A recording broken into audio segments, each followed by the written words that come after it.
Hello, welcome to Writing Your Crowdfunding Page. This module is one that's going to be the same for whether you are doing a Kickstarter or a Patreon or an Indiegogo. This is all kind of the same. The main difference for if you are doing a one-time campaign or doing an ongoing campaign is that a Kickstarter page or something like that is going to be a lot longer of a page. Patreon is going to be much, much shorter, whereas Kickstarter might be a few paragraphs. Patreon might be a few sentences or even a few words for the same content. So keep that in mind as we go through this section. But yeah, hooray, we're all coming together here in Writing Your Crowdfunding Campaign page. And let's hop right in. First of all, what makes a good page? The first thing that makes a good page is that it is serving several audiences. It has to serve everyone because you've just got the one page to bring everybody in from everywhere they're coming from and translate them into customers of what you're doing. It needs to be skimmable and quick, and it needs to be professional and look like you have done work, and it needs to be visual and accessible. Let's dig into each of those. First of all, it needs to serve those several audiences. So first of all, obviously super fans, they're going to be really important. That's going to be where a lot of your money is coming from, especially at first. But it also needs to serve strangers, which means it needs to introduce you to people while also letting your super fans know you are welcome. So how do you ride that line? That'll be something we talk about in this unit. Casual fans, also very important. And people who want to buy a gift for someone who is a fan. So if you don't want to exclude strangers, and you don't want to exclude superfans either. You want to have your page accessible to the professionals and the press, just in case you get somebody writing about you, or you have somebody looking at the page far in the future when you can no longer edit it. Who are writing a historical record of what you've done, so you need to have the page be professional as well as informative and accurate. And you want to have the page be accessible to people who don't understand crowdfunding. You need to have somebody who arrives at your page and has never seen a Kickstarter or a Patreon before get enough information that they feel comfortable spending money. You don't have to explain the whole process to them, but just enough so that they feel like, okay, I get what's happening. It's a lot. It's a big, big ask, and that's why I have a whole bunch of information for you in this unit. The next thing a page needs to be is skimmable and quick. So the thing that I find really difficult about a lot of pages is that they try to provide way too much information, and that just means that if I'm going to a page thinking, okay, well, this person has started a project, I want to hop on in and see what they're doing and back it, and I've seen it like on Twitter, I'm going to click in.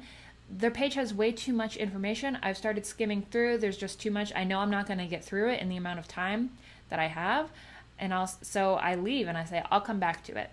You don't want that interaction because that person's probably not going to come back. They may not see it again. They may be like, okay, yeah, I remember that was complicated. I'm not going to come back. So you need the page to be short enough and easy enough to digest that it is skimmable and digestible in one quick visit from social media. That's why being able to skim it and just be able to hop to the parts that are relevant to you as a visitor or to each individual visitor is super important. You want the page to be chronologically readable. You want to be able to look through it and not have to skip around to find what you're looking for. And you need to have a good and small selection of links for detailed information. So you don't need to have every single thing that your group, your art has ever been. You don't need to have everything you've ever done on this page. You don't need to have to embed every video you've ever made or every piece of art.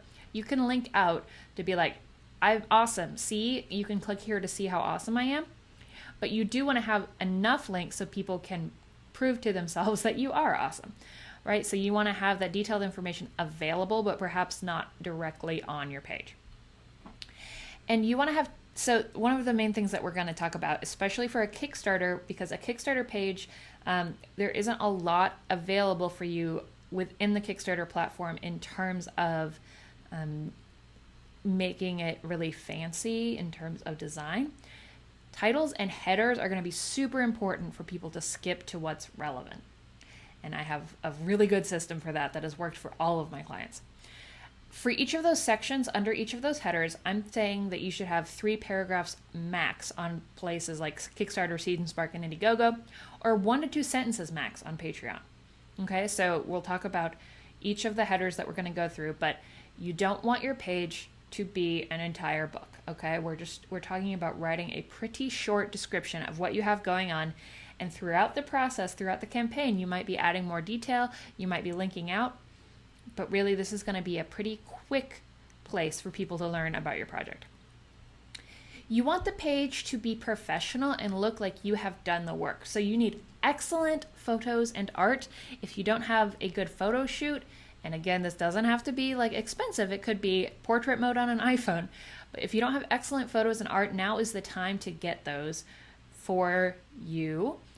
It's really, really good to have brand new photos of you or your art or your band to launch with your campaign, because the first time that you show a picture is going to be the most exciting for your audience. So I always tell my clients, like, if you get a new photo shoot that you're getting for your Kickstarter, don't share those until the day that you launch your Kickstarter. So people are like, oh wow, you look so cool. Yeah, you look so cool. And also check out my Kickstarter campaign, check out my Patreon campaign. You're going to need to proofread the page. This is important, and it makes so much sense psychologically. People are giving you money and they don't know 100% for sure that you are going to spend the money wisely and actually give them what they're paying you for. So really the least you can do is make sure that you have spelled everything on the page correctly and haven't made any major mistakes. So proofread your page, make sure you look professional.